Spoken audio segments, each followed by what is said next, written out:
Brexit talks between the UK and EU resumed this week in a last-ditch attempt at securing a trade deal before the transition period ends. Prime Minister Boris Johnson offered the bloc a final chance lifeline after previously vowing to walk away from negotiations over a fishing stalemate. But do you think Boris Johnson was ever truly ready to follow through with no-deal Brexit threat? The EU's chief negotiator Michel Barnier said both sides had a common responsibility to strike a deal as he returned to London this week. He added both sides needed to find a compromise on issues including fishing arrangements as neither side has so far been willing to back down.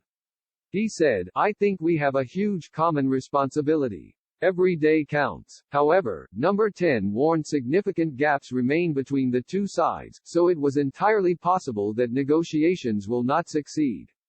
Chief Secretary to the Treasury Stephen Barclay added a deal must respect UK sovereignty.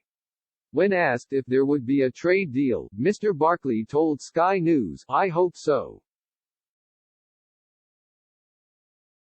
But that deal needs to reflect that fact that we're leaving the EU, we will regain control of our fisheries. It was a key issue for many of your viewers during the Brexit debate and it is important that the deal reflects that."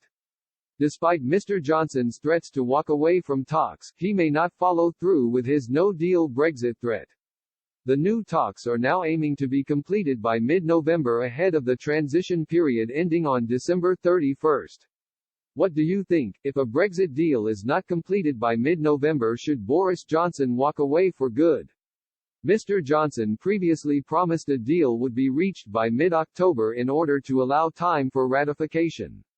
However, there was no breakthrough on fishing rights, the governance of any deal and the level playing field. This is aimed at preventing unfair competition, including state subsidies. French President Emmanuel Macron has also proved to be a huge sticking point as he wants France to keep the same access in UK waters it has now.